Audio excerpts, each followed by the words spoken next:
पंढरीनाथ भगवान गोपाल कृष्ण भगवान नीलकंठेश्वर महाराज नवनाथ महाराज। श्री गणेशाय नमः, श्री सरस्वते नमः, श्री गुरुयो नमो नमः। यावरी वीरभद्र दक्ष प्रेरिता झाला मोहरगास्त्र, ते पाहुनी मच्छिंद्रनाथ संजीवनी प्रेरतसे।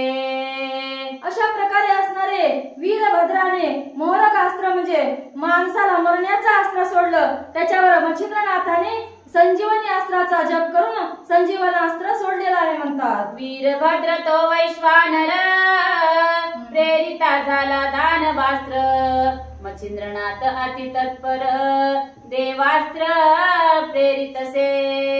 अशा प्रकारे असणारे वीरभद्र कसा होता तर एका वैश्वानरासारखा होता, ज्या प्रकारे एका अरण्यामध्ये आग लागावी या प्रकारचा, तशा प्रकारे असतानाही मच्छिंद्रनाथ सुद्धा त्याच प्रकारे तत्पर होता युद्धाला, म्हणून दोघांचंही घणाघाती युद्ध सुरू होतं म्हणतात।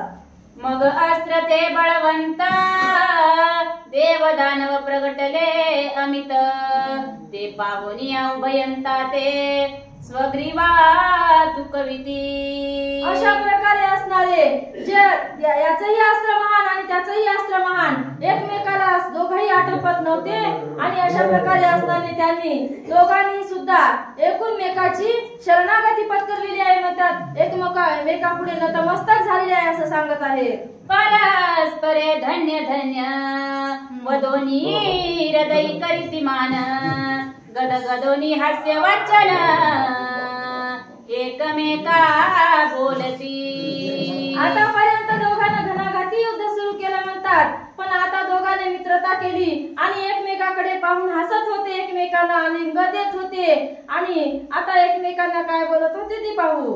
वीरभद्र म्हणे सगळे मही, वीर जिंकिले भद्र युद्धे प्रवाही, परी मच्छिंद्रा तुझ समान देही,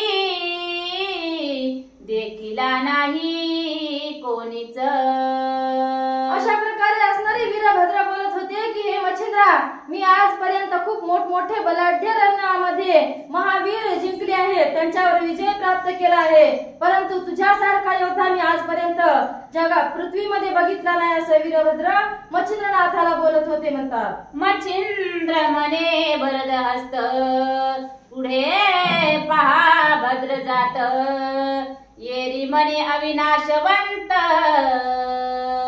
गुरु आहे माझा की। अशा प्रकारे असणारे मच्छिंद्रनाथ बोलत होते की मी काय उगाच इथं तुमच्या सोबत युद्ध करत नाही, माझा गुरु काय साधा सुद्धा नाही, अशाश्वत नाही, माझा गुरु शाश्वत आहे, चिरंजीव आहे, म्हणून मी तुमच्या बरोबर युद्ध करू शकलो असे मच्छिंद्रनाथ आपल्या गुरुची स्तुती करत होते म्हणतात। वीरभद्र तू काहुनी माना, म्हणे गुरु तुझा आहे प्राज्ञा, आणि तूही त्यात अससी धन्य, प्राज्ञिकवंत सदशा। अशा प्रकारे असणारे मच्छिंद्रनाथाची तर स्तुती करतच होते वीरभद्र, पण त्यांच्या गुरुची स्तुती करत होते की तुझा गुरु काय साधा सुद्धा नाही, खूप प्राज्ञिकवंत, खूप ज्ञानी आहे, म्हणून तुझ्या गुरूंच्या चरणांच्या ठाई माझा नमस्कार असं मच्छिंद्रनाथाला वीरभद्र बोलत होते म्हणतात। ऐसे देवास्त्र युक्त प्रयुक्त, दानव करुणी सकळ शांत, अदृश्यपणी स्वस्थानात जाऊन या पोहोचले। अशा प्रकारे असणारे देवास्त्र सोडल्याच्या नंतर सगळे जे दानव जे राक्षस निर्माण केले होते ते आपापल्या स्वस्थानाला गेले म्हणतात। यावरी वीरभद्र ब्रह्मास्त्र प्रेरिता झाला ती पवित्र, ते पाहुनी वरद पात्र विद्यास्त्र प्रेरितसे। अशा प्रकारे असणारे या वीरभद्राने ब्रह्मास्त्र सोडल्याच्या नंतर मच्छिंद्रनाथाने विद्यास्त्र सोडले आहे असं सांगत आहे। ते प्रगटता चतुर्भुज मूर्ती, विधी लागे चरणाप्रती यावरी कार्तिकास्त्र भद्र जाती सोडिता झाला तत्क्षणी. अशा प्रकारे असणारं ब्रह्मास्त्र सोडल्याच्या नंतर ब्रह्मदेव उभे राहून हात जोडून उभे होते म्हणतात. तेवढ्यामध्ये वीरभद्राने कार्तिकास्त्र सोडलेलं आहे असं सांगत आहे. ते पाहुनिया दत्त भरत पाणी स्त्री अस्त्र सोडित गगनी ते बोलता लावण्य खाणी स्वामी लागी विविताती. गोपाल कृष्ण भगवान. श्री गणेशाय नमः, श्री सरस्वते नमः, श्री गुरुयो नमो नमः. ते पाहुनिया दत्त वरद पाणी स्त्री अस्त्र सोडित गगनी ते बोलता लावण्य खाणी स्वामी लागी विताती. अशा प्रकारे असणार मच्छिंद्रनाथाने एका स्त्रीचा अस्त्र सोडलेला आहे म्हणतात. स्त्रीचा अस्त्र सोडल्याच्या नंतर कार्तिक स्वामींना तिने वंदन केलेलं आहे आणि कार्तिक स्वामीला वंदन करून कार्तिक स्वामी आता विनम्र झालेले आहेत म्हणतात. तेने करुणी कार्तिकास्त्र तक्षणी पावले शांत यावरी भद्र तो काळास्त्र प्रेरिता झाला तत्क्षणी. अशा प्रकारे असणार त्या स्त्री अस्त्राने कार्तिक स्वामीला प्रणाम केल्याच्या नंतर कार्तिक स्वामी शांत झाले म्हणून त्या वीरभद्राने पुन्हा काळा अस्त्र सोडलेला असं सांगत आहे. ते पाहोनी मच्छिंद्रनाथ माया प्रळयी प्रेरिले अस्त्र तेने काळ भक्षोनी पवित्र पंचतत्व कवळीतसे. अशा प्रकारे असणाऱ्या आता मच्छिंद्रनाथाने सुद्धा त्याच्यापेक्षा भयंकर म्हणजे माया प्रलय अस्त्र सोडला आहे असं सांगत आहे. ते पाहोनी सकळ देवा करीते झाले मच्छिंद्र स्तव म्हणती महाराजा युग भाव सकळ नाश पावेल की. अशा प्रकारे असणारं महाप्रलय अस्त्र सोडल्याच्या नंतर देव सगळे एकत्र झाले आणि मच्छिंद्रनाथाला प्रार्थना करू लागले की हे महाराजा आता सकळ सृष्टीचा विनाश होईल असं म्हणू लागले म्हणतात. म्हणती महाराजा कलिभाग पुढे आहे अनंत युग तो आजी तुम्ही सकळ याग विनाश रूपी पाहता की. अशा प्रकारे असणारे देव मच्छिंद्रनाथाला बोलत होते की कलियुगाला आता सुरुवात झालेली आहे. आता याच्या समोर खूप काम करायचे आहे. कलियुगामध्ये खूप काही घडणार आहे म्हणून कलियुगाचा तुम्ही आताच नाश करू नका. आता अशा प्रकारे देव मच्छिंद्रनाथाची विनवणी करू लागले म्हणतात. तरी आता कृपा करुण माया प्रळय घ्या आवरुण मग देववाणी श्रवणी ऐकोन वासनिक अस्त्र प्रेरितसे. अशा प्रकारे असणारे देव म्हणत होते की हे माया प्रळय अस्त्र तुम्ही मागे घ्या आणि सृष्टीचा विनाश थांबवा आणि तुम्ही काय करा सृष्टीला सगळ्या सृष्टीला वाचवा अशा प्रकारे देव विनंती करत होते म्हणतात. तेने महाप्रळय आरला माया उत्पत्ती प्रयोग राहिला मग सकळ विमाने उतरोनी महिला देवनी नमिती मच्छिंद्रा. अशा प्रकारे असणारे मच्छिंद्रनाथाने आपलं माया प्रलय अस्त्र मागे घेतल्याच्या नंतर सगळे देव जमिनीवर उतरले म्हणतात आणि मच्छिंद्रनाथाला साष्टांग दंडवत करत होते असं सांगत आहे. ब्रह्मा विष्णू आणि रुद्र स्तवने केला शांत मच्छिंद्र मग सन्निध बोलावून वीरभद्र करी कर ओपिती. अशा प्रकारे असणारे त्या सगळ्या देवतांच्या सोबत ब्रह्मा विष्णू महेश हे सुद्धा जमिनीवर आले म्हणतात आणि त्यांनी मच्छिंद्रनाथाची स्तुती केली आणि मच्छिंद्रनाथाला शांत केलं आणि मच्छिंद्रनाथाला शांत केल्याच्या नंतर मच्छिंद्रनाथाचा हात आणि वीरभद्राचा हात एकमेकांच्या हातात देऊन त्यांच्या मित्रतेला सुरुवात करत होते म्हणतात. म्हणती कवी नारायण मच्छिंद्रनाथ तरी आपण वाढवावी सदैव प्रीत ऐसे वीरभद्राती सांगोनी समस्त प्रेमे प्रीती वाढविती. अशा प्रकारे असणारे देव मच्छिंद्रनाथाची माहिती वीरभद्राला देत होते की हा कवी नारायणाचा अवतार आहे आणि यांच्या सोबत तुम्ही मित्रता ठेवा आणि आपल्या या कलियुगामध्ये येणाऱ्या सगळ्या तुमचं महिमान वाढवा अशा प्रकारे बोल हे मच्छिंद्रनाथ सगळे देवगण मिळून याला काय मच्छिंद्रनाथाला नाही वीरभद्राला बोलत होते. यावरी बोले रुद्र प्रसन्न होऊन की मच्छिंद्राची कामना कोण ती मीच पूर्ण करीन वरचित्ते करुणिया. अशा प्रकारे असणारे वीरभद्र बोलत होते की मच्छिंद्रनाथाने कोणती कामना धरून हे कार्य केलेलं आहे मी त्यांची कामना पूर्ण करीन अशा प्रकारे मच्छिंद्रनाथाला ते वीरभद्र बोलत होते म्हणतात. धन्य आहे मच्छिंद्रनाथ युधी कुशल प्रतापवंत धन्य श्री गुरु मिळाला त्या ते प्रतापवंत आगळा तो. अशा प्रकारे असणारे त्याच्या धैर्याची आणि त्याच्या बुद्धीची त्याच्या युद्धाची सगळ्या बोलांची त्याच्या वीरभद्र मच्छिंद्रनाथाची स्तुती करत होती. म्हणतात की हा एकच महीवरती धन्य धन्य योद्धा आहे असं मच्छिंद्रनाथाला वीरभद्र बोलत होते. मज समान युद्ध नेमी पातलो यासी युद्धभूमी परिण देखो युद्ध संगमी मच्छिंद्रा समान पुरुषार्थ. अशा प्रकारे असणारे नाना राजांसोबत नाना योद्ध्यासोबत मी युद्ध केलं पण मच्छिंद्रासारखा योद्धा मी आजपर्यंत पाहिला नाही असे वीरभद्र वारंवार बोलत होते. म्हणतात म्या पूर्वी रावण बळी भांडोन सुखे देवीवर रणी आणोनी किन्नर गंधर्व थकीत जाण नाही पुढे ठेले मम युधी. अशा प्रकारे असणारे वीरभद्र बोलत होते की मी रावणासोबत सुद्धा मागे युद्ध केलं देवतागण सगळे गण गंधर्व यांच्या सोबत युद्ध केलं पण एवढा महान योद्धा मला आजपर्यंत भेटला नाही असे बोलत होते. कल्पांत भैरव माते नाम देते झाले सुरासुर उत्तम माझे जिंकावया युद्ध कर्म मिळाला नाही कोणीच. अशा प्रकारे असणारे या युद्धभूमीवर मी अनेक राजांचे युद्ध केले पण माझ्यावर विजय प्राप्त व्हावा असा एकही आजवर योद्धा मी पाहिला नाही असे वीरभद्र बोलत होते. परी आजी खातरी कृत्य कृत केली असे मच्छिंद्रनाथे मग करी कवळ निरदयाचे धरिता झाला सप्रेम.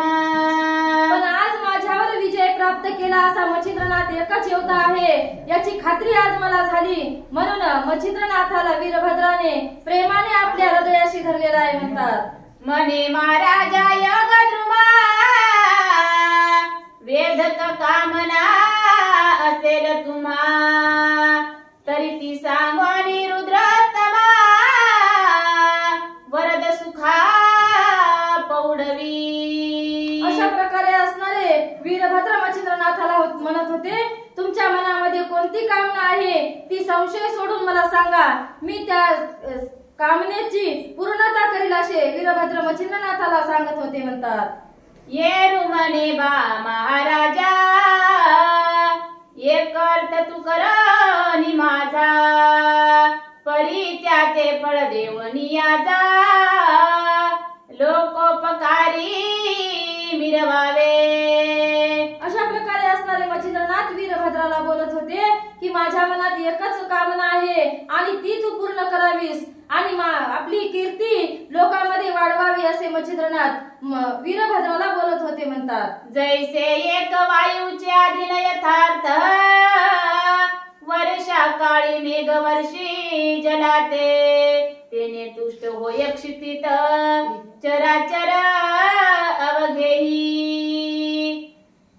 तन्याय कामना चित्ती विकार सांडीवरली मती तरी कार्यगंधाच्या बैसोनी अर्थी लोकोपकारी मिरवावे. तरी तो अर्थ म्हणाल कोण महाराजा करा श्रवण म्या कामनीवरीला विद्या काम साबरी विद्या महाराजा. अशा प्रकारे असणारे मच्छिंद्रनाथ बोलत होते की माझ्या मनातली कामना कोणती आहे ती मी सांगत आहे. मला साबरी विद्येचं कवित्व करायचं आहे आणि त्या कवित्वासाठी मला तुमची मदत हवी आहे. अशा प्रकारचे मच्छिंद्रनाथ वीरभद्राला सांगत होते म्हणतात. तरी त्या मंत्रा बोला समान आपण वहिवाटाये देही धर्म तोरे जाऊनी जगाचा काम मंत्रा पाठी पुरवावा. अशा प्रकारे असणारे या मंत्राच्या विद्येमध्ये तुम्ही मला मदत करावी आणि जगामध्ये कोणालाही जर या मंत्राचं काही काम पडलं तर त्या मंत्रावर तुम्ही सहाय्य व्हावं असे वीरभद्राला मच्छिंद्रनाथ मागणी मागत होते म्हणतात. ये वरव कोणी माती लोट लोट वा कृपा सरिते मग अवश्य मने मच्छिंद्रा ते कार्य सहसा करीन मी. माझं एवढंच कार्य करा आणि माझ्यावर लोकोपकाराची कृपा करा असे मच्छिंद्रनाथ वीरभद्राला म्हणल्याच्या नंतर वीरभद्राने सुद्धा मच्छिंद्रनाथाला मान्यता दिली आहे म्हणतात. ऐसे बोलणी वरद युक्ती करतळा देत प्रसन्न चित्ती या परी सकळ देव बोलती प्रसन्न होवनी तया ते. अशा प्रकारे असणारे वीरभद्राने नुसतं मानेनं हो किंवा तोंडाने हो म्हणून सांगितलं नाही तर त्याच्या हातामध्ये हात देऊन वचन दिलेलं आहे की मी तुझ्या त्या साबरी विद्येच्या कवित्वाला सहाय्य होईन. अशा प्रकारे असणारे त्या देवांना सुद्धा अति आनंद झालेला आहे म्हणतात.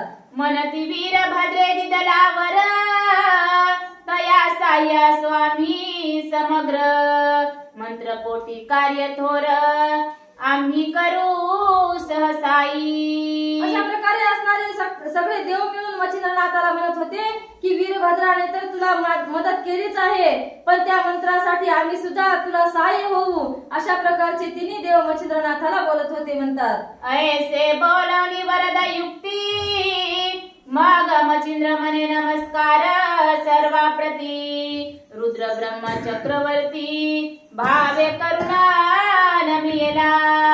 अशा प्रकारे असणारे मच्छिंद्रनाथाचं समाधान केल्याच्या नंतर मच्छिंद्रनाथ समाधान पावले आणि सगळ्या देवांना मच्छिंद्रनाथाने साष्टांग नमस्कार केलेला आहे म्हणतात. विष्णुपदी व पिता मौळी तोई त्याचे कृपे न्याळी परम प्रेमे हृदय कमळी धरिता झाला स्नेहाळ. अशा प्रकारे असणारे मच्छिंद्रनाथाने विष्णूच्या चरणावरती साष्टांग नमस्कार केला आणि श्री विष्णू भगवंताने सुद्धा मच्छिंद्रनाथाला आलिंगन दिलेलं आहे आणि प्रेमाने त्यांच्याकडे पाहत होते म्हणतात. मने वस्ता पूर्ण कोटी जेथे पडता जीव संकटी माझे स्मरण करिता ओठी दृश्य होईन त्या ठाया. अशा प्रकारे असणारे श्री विष्णू भगवंत मच्छिंद्राला म्हणत होते की हे बाळा मी तू जर कुठे गेलास आणि तुला जर कोणी संकटात दिसत असेल तर तेव्हा तू माझं स्मरण कर मी त्या काळी येऊन तुझ्या संकटाचं निवारण करील असे मच्छिंद्रनाथाला विष्णू भगवंत बोलत होते म्हणतात. दृश्य होता संकट राशी निवारीन मी निश्चयसी मग चक्र अस्त्र देवोनी त्यासी तुष्ट मानसी केला तो. अशा प्रकारे असणारे म्हणजे तू जेव्हा माझं स्मरण करशील त्यावेळी मी तुझ्या जवळ येईन आणि तुझ्या संकटाचं निवारण करील. आणि असं बोलल्याच्या नंतर मच्छिंद्रनाथाला विष्णूने आपलं सुदर्शन चक्र सुद्धा दिलेलं आहे म्हणतात. या परी नंदी सौमानाथ तोई प्रसन्न होवनी त्याते प्रेमी कवळ हृदयाते त्रिशूळास्त्र ओपितसे. अशा प्रकारे असणारे विष्णूने प्रसन्न झाल्याच्या नंतर महादेवजी सुद्धा त्यांना प्रसन्न झाले आणि त्यांनी सुद्धा प्रेमाने आलिंगन दिलं आणि आपला त्रिशूळ असणार मच्छिंद्रनाथाला देव केलेला आहे म्हणतात. या परिणाभित नयन मिता तोई वदे प्रसन्न चित्ता शापादपि सविता संजोगिनी तयासी. अशा प्रकारे असणारे त्या महादेवजीचं बोलणं झाल्याच्या नंतर ब्रह्मदेवाजवळ आले. ब्रह्मदेवालाही साष्टांग नमस्कार केला आणि त्यांनी सुद्धा त्यांना शापादपी असा नावाचा वर दिलेला आहे म्हणतात. जे वाणीने निघे अक्षर ते होय साचोकार शुभाशुभ कर्मावर फळे पावती गोमटी. अशा प्रकारे असणारे ब्रह्मदेव बोलत तुझ्या वाणीतून जे शब्द निघतील ते खरे होतील, जे सत्कार्यासाठी निघतील ते तर खरे होतीलच. अशा प्रकारे असणारे ब्रह्मदेव मच्छिंद्रनाथाला बोलत होते म्हणतात. ऐसे वदोनी विधी राजा तुष्ट केला तपोभुज या परिशक्र नमी ओज तोही वर ओपितसे. अशा प्रकारे असणाऱ्या ब्रह्मदेवाने सुद्धा वर दिला आणि मच्छिंद्रनाथाचं समाधान केलं. नंतर त्याने इंद्रदेवांना सुद्धा प्रणिपात केलेला आहे म्हणतात. मग वज्रास्त्र का पूर्ण त्या तेजले कृपा करुण मग अस्त्र मंत्र सांगून वज्रहस्त ओपिला. अशा प्रकारे असणारे इंद्रदेवाने सुद्धा आपलं वज्रास्त्र मच्छिंद्रनाथाला दिलं म्हणतात. आणि वज्रास्त्राचं प्रयोजन कसं करावं, वज्रास्त्र निर्माण कोणावर मारावं कसं, या प्रकारची अस्त्रविद्या सुद्धा मच्छिंद्रनाथाला दिलेली आहे म्हणतात. यावरी नमिता देव कुबेर तोही ओवनिया उदार सिद्ध देवोनी समग्र दासी केल्या तयांच्या. अशा प्रकारे असणारे इंद्रदेवाला नमस्कार केल्याच्या नंतर मच्छिंद्रनाथ आता कुबेर देवाकडे गेले आणि कुबेर देवताने त्याला सिद्धी नावाच्या दासी त्यांच्याकडे दिलेल्या आहेत म्हणतात. यावरी वरुण भावे नमिता तोही प्रसन्न होनी चिता अपास्त्र मंत्र भोगता केला असे त्वरेने. अशा प्रकारे असणारे कुबेर देव झाल्याच्या नंतर वरुण देवाकडे गेले. वरुण देवाने सुद्धा त्यांना एक दिव्य अस्त्र दिलेला आहे असं सांगत आहेत. त्या मंत्राचा होता पाठ आपोआप धरते निर उठे सकळ सरिता लोटोनी लोट दिशे दिशे मिरविती. अशा प्रकारे असणारे वरुण देवाने दिलेल्या मंत्राचा जर जप केला तर म्हणजे धरतीवर कोठेही उभं राहून मंत्राचा जप केला तरीही आपोआप धरतीमधून पाणी निघेल आणि चहू दिशांना ते पाणी जाईल म्हणतात. अशा प्रकारे वरुण देव मच्छिंद्रनाथाला बोलत होते म्हणतात. नवनाथ महाराज